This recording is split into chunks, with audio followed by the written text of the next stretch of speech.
बिस्मिल्लाहिर्रहमानिर्रहीम। अस्सलाम वालेकुम डियर स्टूडेंट्स। आज हम क्लास 8 के बायो सेक्शन में स्टार्ट कर रहे हैं यूनिट नंबर 2। यूनिट नंबर 2 में हम कौन सी चीज़ें पढ़ेंगे? तो बेसिकली चैप्टर हमारे पास हैं, यूनिट हमारे पास है हेरिडिटी एंड ऑर्गेनिजम्स। तो इस चैप्टर में हम पढ़ेंगे कि किस तरह जानदारों में पेरेंट्स से खुसूसियात ट्रांसफ़र होते हैं बच्चों में। ठीक है, कौन से खुसूसियात जो है वो ट्रांसफ़र हो सकते हैं। इस चैप्टर में हम फर्दर भी डीएनए, इसके अलावा क्रोमोसोम्स, इसके अलावा जीन्स, इस तरह के न्यूक्लियस वगैरह इस तरह की चीज़ें डिटेल के साथ पढ़ेंगे। अच्छा, तो यूनिट 2 में हेरिडिटी एंड ऑर्गेनिजम्स में after studying this unit student will be able to differentiate between meiosis and mitosis. Meiosis भी हम पढ़ेंगे इसमें, माइटोसिस भी इसमें पढ़ेंगे। Identify DNA and chromosome and the cell diagram. Cell के डायग्राम में हम फिर डीएनए और क्रोमोसोम को भी आइडेंटिफाई कर सकेंगे। इसके अलावा हेरिडिटी, इसके अलावा ट्रांसफॉर्मेशन ऑफ कैरेक्टर्स के किस तरह कैरेक्टर्स या खुसूसियात या कैरेक्टर जो है पेरेंट्स से ऑफस्प्रिंग में ट्रांसफ़र होते हैं। इसके अलावा compare characteristic related to hair and eye colour. तो इस यूनिट स्टडी करने के बाद इंशाल्लाह हम ये तमाम चीज़ें, ये कंसेप्ट जो हैं इसके बारे में क्लियर कर सकेंगे। अच्छा, तो इसके बाद इंट्रोडक्शन में आते हैं। इंट्रोडक्शन में हमारे पास क्या है? ऑल लिविंग ऑर्गेनिजम्स या all living things reproduce to form new offspring. देखिए, कुदरत का ये कानून है कि हमारे पास, हमारे माहौल में, हमारे एटमॉस्फेयर में जितने भी जानदार चीज़ें हैं, जितने भी लिविंग ऑर्गेनिजम्स हैं, चाहे वो प्लांट हैं, चाहे वो एनिमल्स हैं, वो बैक्टीरिया है या कोई और चीज़ें हैं, तो वो क्या करते हैं? वो रिप्रोड्यूस होते हैं। रिप्रोड्यूस का मतलब यहाँ पर ये है कि वो अपना नस्ल बढ़ाते हैं और नए बच्चे पैदा करते हैं। In the previous grade, you have learned the type of reproduction, sexual and asexual.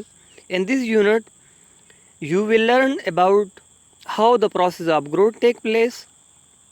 Through repeated cell division, you will also learn about the process of transfer of trait from the parent to offspring.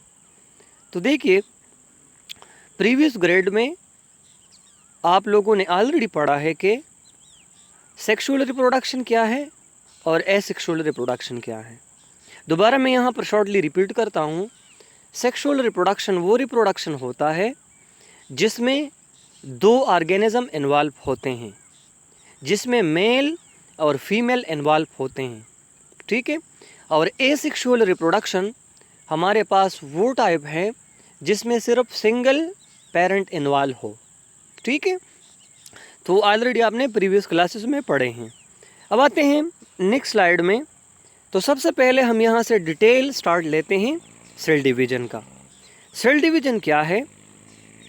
Cell division हमारे पास वो process है जिसके through एक cell जो होता है वो तकसीम होता है दो सेल्स में। ठीक है, या सेल मल्टीप्लिकेशन का जो प्रोसेस है वो क्या है हमारे पास? वो सेल डिवीजन है। कहने का मतलब ये है कि सेल के तकसीम होने का जो अमल है वो हमारे पास सेल डिवीजन है। सेल्स क्या हैं? Cells are the basics unit of living organisms.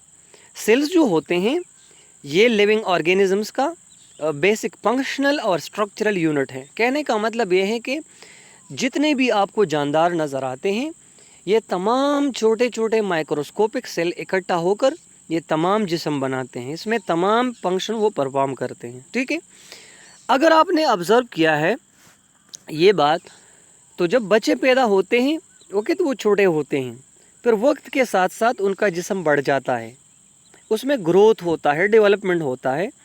तो ये किस तरह होता है?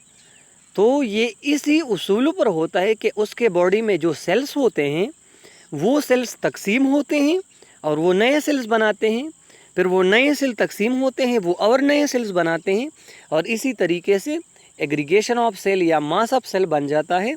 जिसकी वजह से ग्रोथ या डेवलपमेंट होती है। ठीक है, सेल कब तकसीम होगा? एक सेल तब तक तकसीम नहीं हो सकता जब तक वो मैच्योर ना हो जाए।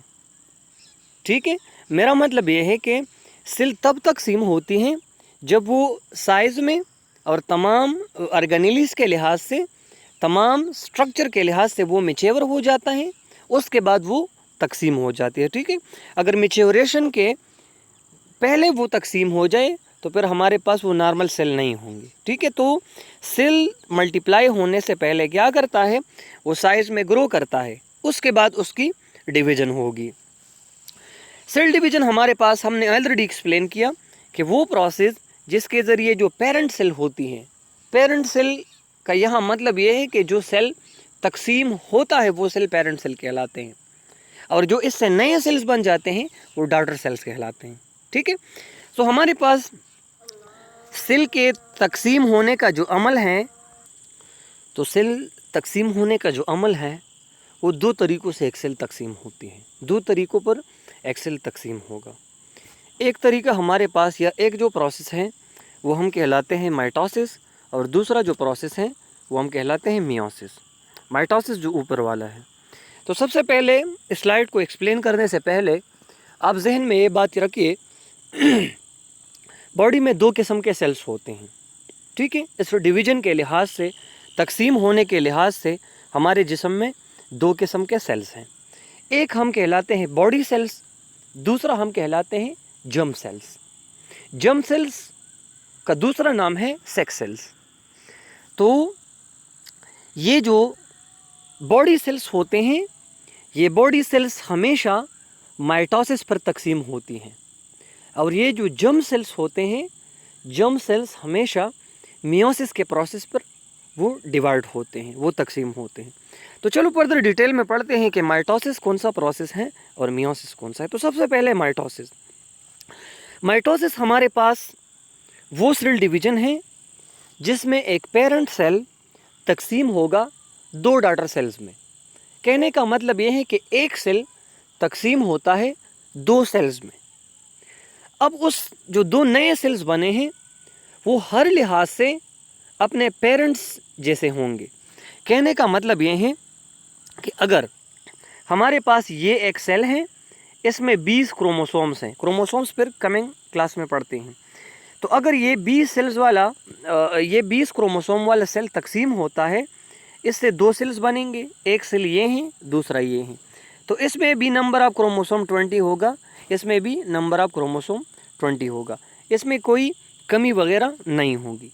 ठीक है, तो माइटोसिस के थ्रू जो सेल तकसीम होता है, जो सेल डिवाइड होता है, उसमें नंबर ऑफ क्रोमोसोम्स जो है that will be remain constant, वो कांस्टेंट होगा, वो चेंज नहीं होगा।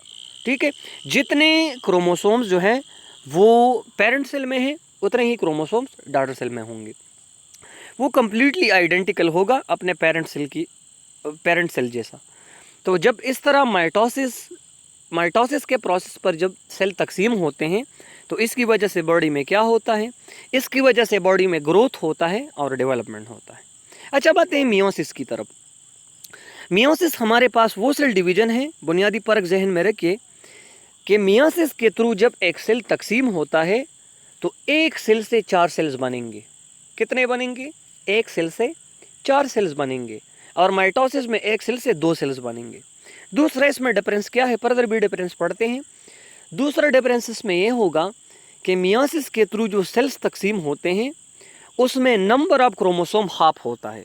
इस पॉइंट का मतलब यह है कि अगर आपके पास एक सेल है उसमें 20 क्रोमोसोम्स हैं, तो जो यहाँ इससे डॉटर सेल्स बनेंगे 4, तो उस 4 सेल्स में नंबर ऑफ क्रोमोसोम 10, 10 और 10 इस तरह होगा। ठीक है, तो ये पॉइंट आप जहन में नोट कर ले कि ये इस तरह होता है। तो मियोसिस के थ्रू जो सेल्स तकसीम होते हैं तो वो क्या होते हैं, वो सेल्स अपने पेरेंट जैसे सेल नहीं होते, वो इससे मुख्तलिफ सेल्स होते हैं। तो ये हमारे पास मियोसिस और माइटोसिस है। अच्छा, नेक्स्ट यहाँ पर आप देख सकते हैं माइटोसिस में हमारे पास एक पेरेंटल सेल है ऊपर, वो तकसीम होती हैं 2 डॉटर सेल्स में। तो जिस तरह इसका पेरेंटल सेल्स हैं तो उसी तरीके से उसका डॉटर सेल्स भी है। इस सेल्स को आप देखिए, फिर इसको देखिए, ये एक जैसे सेल्स हैं, ठीक है। तो कहने का मतलब ये है कि माइटोसिस के थ्रू जब एक सेल तकसीम होगा वो अपने पेरेंट जैसे सेल्स बनाएंगे, ठीक है। अब आते हैं मियोसिस की तरफ।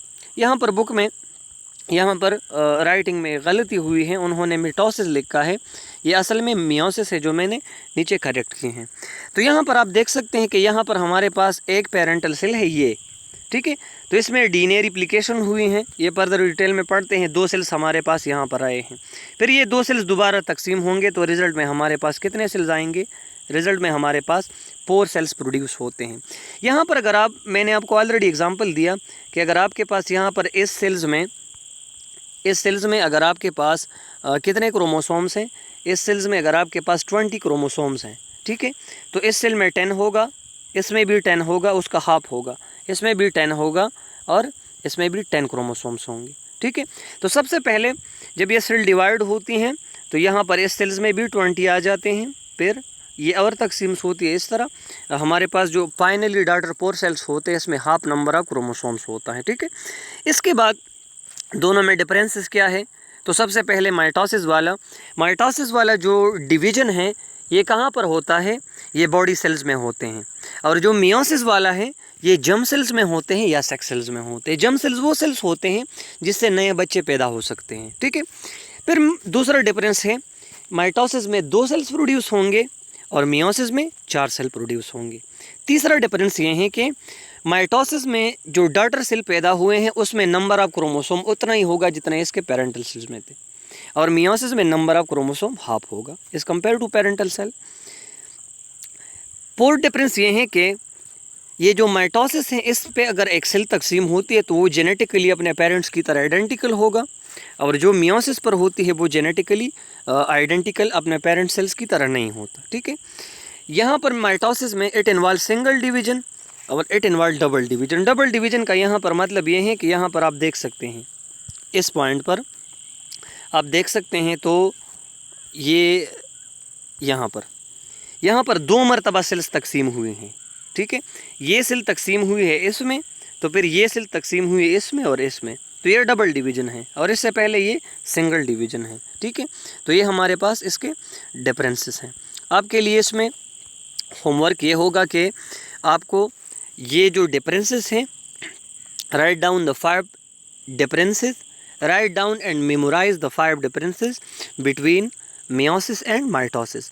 माइटोसिस और मियोसिस के दरमियान जो 5 डिफरेंसेस हैं वो आपको लिखना भी है और वो आपको मेमोराइज भी करना है, ठीक है। इसके अलावा डिफाइन सेल डिवीजन को डिफाइन करना है कि सेल डिवीजन हमारे पास क्या है, ठीक है। और माइटोसिस और मियोसिस का डेफिनेशन लिखना है, ठीक है। तो ये आपके लिए होमवर्क होगा। इंशाल्लाह फर्दर क्लासेस में डीएनए वगैरह जो हैं वो डिटेल में पढ़ेंगे। आज के लिए इतना ही काफ़ी है।